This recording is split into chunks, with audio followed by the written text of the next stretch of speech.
You're listening to an archived Cabral Concept podcast. After listening to this show, check out the most up-to-date podcasts available at stephencabral.com/podcasts or search directly on iTunes. And now, welcome to the Cabral Concept, where board-certified naturopath and integrative health practitioner Dr. Stephen Cabral shares how he was diagnosed at the age of 17 with a life-altering illness and given no hope for recovery. It was only after studying and traveling all over the world did he discover how to combine ancient Ayurvedic healing practices with state-of-the-art naturopathic and functional medicine to fully rebalance the body and re-energize it with life. It's time to discover how to get well, lose weight, and finally feel alive again. And now, here's your host, Dr. Stephen Cabral. And today on our Total Wellness Tuesday show, we're going to be talking about the 7 signs of why you may have a parasite. So I'm going to go through step by step why these signs differ from other things, maybe like your occasional bloating or your occasional skin-based issues, and how this actually very specifically relates to why they're stating right now, World Health Organization, potentially 25%, 1 out of 4 people or more have a parasite, and it goes undetected. Now, most people aren't doing a parasite test, of course, and they're relating a lot of their digestive issues, their skin issues, their sleep issues to other factors that aren't what they think not parasite related. One is I don't think most people want to believe that they actually have worms in their gut. Not something we want to think about, right? Especially since those things can grow, and believe it or not, they've found worms, meaning parasites, because parasites are worms as well, up to 60 feet long living in the intestines. Pretty remarkable and pretty gross to look at. I've actually had wellness clients of my own where we're going through a parasite protocol, we're removing the parasites, they've seen them over a foot long. Obviously, a gross thing, right, to see, but also worse to actually have it inside your body. These parasites really, they relate to so many of the health issues that we see going on in the population. Now, does everyone have a parasite? No, but many of you do, and you don't even know it, and that's what we're going to go over right now. Really, really important. So, just a quick recap. I answered a few of these questions about parasites on previous Cabral house calls. So, if you haven't listened to any of the back episodes, if you're just joining us on the Cabral episode, or the Cabral concept, I absolutely do recommend, and you try to listen to previous episodes. And the reason is you're going to get a little bit of the backstory of where we're at now. Now, of course, we're always talking about actionable things that you can do today, and I'm always bringing up previous things as well. So don't feel like, you're left behind at all. One thing that's really important, though, with these parasites that we talk about is that a lot of people, they think they can only go them when traveling to other countries. Like, I know I was often scared by doctors before saying like, well, if you go to Mexico, don't drink the water, don't eat a lot of the foods, those types of things, because you could get a parasite. Well, that's absolutely possible. I mean, I've traveled all over the world, to India, to China, to Sri Lanka, to, all over the Europe. And yeah, absolutely, I could be exposed to parasites in those specific places. But if you're in the U.S., you can absolutely get in the U.S. and the U.K. and Canada, Australia, and wherever you might be listening. And so I don't want you to think that you can't get this in your own hometown, because parasites, how you can become contaminated, it's actually pretty simple and pretty straightforward. Any undercooked food, meats, fish, absolutely can cause contamination. You can get a parasite because they're living in that flesh of that thing. What about just water? Water can actually contain parasites. Now, again, some of that's non-treated water, like well water, or from, again, other developing countries as well. And that's why when I did go overseas, I had to treat my own water when I was in some of the other island-based countries or in India. And that's okay, but that is what you have to do. You have to boil it, or you have to add some type of, whether, again, I'm never recommending adding chlorine to your water, because that actually will kill the good bacteria in your gut. But what I did was I added chlorine tablets when I was in these really remote areas studying in clinics, and then I left it out. I let the chlorine then evaporate, so I wasn't drinking the chlorine, but I had to kill the stuff in the water. So anyway, chlorine tablets can really save your life if needed to decontaminate water. What about even just swimming in ponds, lakes? You can absolutely get a parasite that way, just by getting a little water in your mouth. They do live there. Buffets, a lot of people, if you're eating at a buffet, undercooked foods there, or the water that was used to wash the food, or just a lot of the veggies too that haven't been cleaned well enough.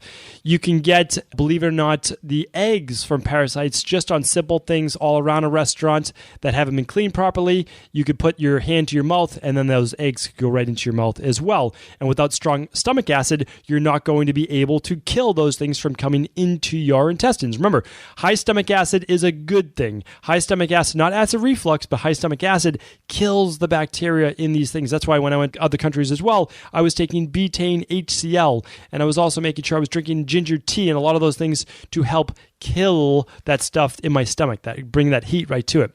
And just animals, your dog, your pet, being around farm animals, anything, you touch the animal, you put your hand to your mouth, you can get a parasite that way. Now, there are other more random ways, like literally can get through the feet, things like that, but it's just so rare, not that common. So I'm not going to try to scare you with anything like that.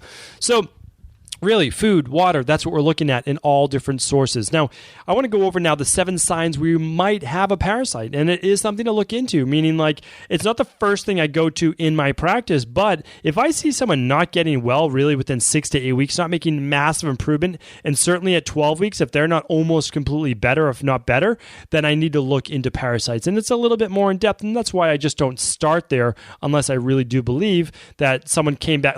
So it's really apparent, right? If you go to, let's just say Mexico. Again, I'm not picking on Mexico. I actually love going to Mexico. I think it's fantastic there. They have beautiful beaches, good people, all of that. But let's say you go to Mexico and you end up with trivalous diarrhea. Really good chance you got a parasite that needs to be treated. Okay, so what do? Do a parasite test or just go right on a parasite protocol. Of course, as a naturopathic doctor, as someone that believes in functional medicine, Ayurvedic medicine, I'm not using pharmaceutical drugs, but you might decide to use a pharmaceutical to kill a parasite that you find. That's your prerogative. That's your choice. You just better be doing some gut-based work after taking that antibiotic or whatever it might be. Okay. So let's get into those 7 signs. The first sign that you may have a parasite is adult acne, or especially on the back, or skin issues of eczema, psoriasis, and rosacea. So what do I typically see in my practice, seeing thousands of people? Well, I typically see forehead acne and I see back acne. Really dead giveaway that someone may have a parasite. So eczema, psoriasis, rosacea, all other signs, those are autoimmune type issues, but autoimmune always goes back to the gut. Maybe psoriasis, maybe bacterial overgrowth, maybe SIBO, maybe parasites. I like to work on those things. I like to wipe them out, eliminate them, repair the gut, and magically, all of those things go away. Not so magic, but when you know what's going on in the body, you can see how it rebalances and heals itself without us having to so-called cure any diseases. All right, number 2, bloating or gas, and especially at night, when parasites are most active at night. Why? They're nocturnal. That is when I've read most of the research coming about.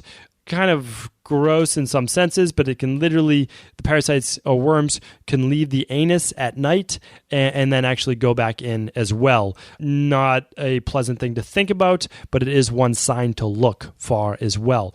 So, especially at night, bloated and gas. Number 3, especially at night, anal itching, but that can also be yeast overgrowth as well, not just parasites, but anal itching can absolutely be parasites. A big one to look at, especially in young kids. I see it all the time as well in my practice. Anal itching, parasites with kids. Not something pleasant to think about, but worms is a big thing that we have to look at. In roundworms, tapeworms, pinworms, whipworms, hookworms, all sorts of different worms. Those are all examples of parasites. These are all issues that can be explained by parasites. So unexplained constipation or diarrhea, meaning like it's not bulk, it's not fiber, it's not a lack of certain foods in your diet, it's not dehydration, it's not anxiety or stress, it's unexplained. We can't figure it out. We can look at unexplained constipation or diarrhea as potential parasites, especially trivalous diarrhea, and I mentioned that before.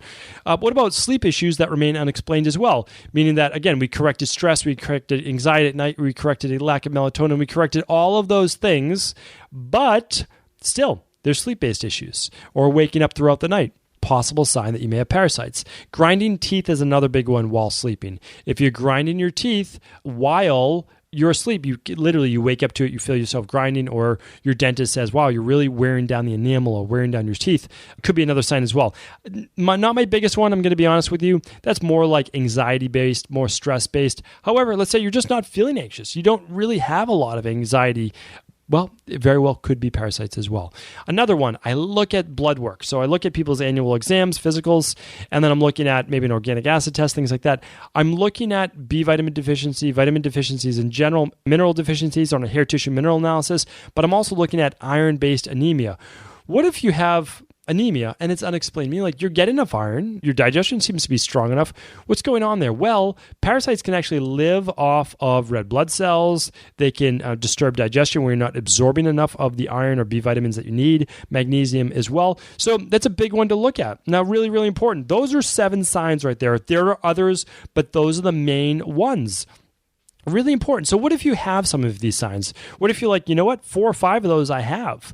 What's going on here? Could I have a parasite? It's very, very possible. And you either owe it to yourself to do a very simple 2-month anti-parasite protocol, which I have just on my website. Again, it's just at stevencabral.com/store. You can see my parasite protocol there. You use that. It's not just about the nutritional supplements. You're going to get the foods that I recommend as well, and you're going to get some of the other items that I recommend doing too, meaning food-based herbs that you're going to eat instead of taking their supplements. That's all included with that plan. And of course, it's at the very lowest possible price that I can offer that at. Or you might decide, you know what, I want to actually test. And again, at our store as well, you can do a wellness-based test under the wellness tab for a parasite stool protocol. That's the only way to really test for parasites. Yeast, a great one to do is organic acid test, but parasites, you want to do a stool test. So we do a 4-day stool collection. And over that time, then you're able to see it. Now, the lab we use we really like because not only are they doing it with a machine to test for the parasites to see if there is, but they're also using a human to look for it too, meaning like they put your stool under a microscope and they're looking for parasites. So you can go with the stool test or you can go with the parasite-based protocol. Either one is your choice. But you do owe it to yourself to say, you know what, this could be the issue. I'm going to either do the parasite protocol or I'm going to do the stool test to confirm. Either one, obviously, it's your choice. I always give people that option. I say whatever works best for you. The stool test costs about twice as much as the actual parasite protocol, but a lot of people want to test because they say, you know what, if I do have it, I want to maybe go the pharmaceutical route. It's not my job to tell you what's best for you. It's my job to present you with all the information so that you can make the best choice possible, the most informed choice possible, and then you have the right to then take back control of your health. So hopefully that makes sense. And again, I've been answering a lot of questions on parasites. This is obviously something that people are thinking about. It's in the news more. So if you have any questions, obviously do feel free to ask me those and I will answer them for you. And please pass this specific episode along to others. If you know other people dealing with acne or bloating, or not a lot of people talk about anal itching, but it's common, or digestive-based issues with constipation or diarrhea, or they can't sleep well, or they're anemic, pass this episode along. Maybe this is what they've been looking for. Maybe this is the information that they need. So thank you one and all. Thank you everyone for helping just to spread the word about how we can use natural health to so-called cure, in quotations, all the things that ail us. Remember, there's always a reason why. There's always an underlying reason of why we're not well. We just have to figure out what it is. Thanks again, everyone, and I will talk with you tomorrow. Ever wonder what the best sauna, blue blockers, sleep trackers, wake lights, salt lamps, or other health gadgets are? Or what about the top non-toxic mattresses, sheets, soaps, bath products, toothpaste, and cookware? Or would you like to know the cleanest choices for hemp parts, meal delivery services, supplements, and much more? I personally curated, researched, and now created a resource page of all of my top picks that continues to grow each week. These are the exact products I use in my own life, with my family, in my private practice, and they're the ones I trust. To find out all of my up-to-date recommendations and all the details, simply head on over to stevencabral.com/resources.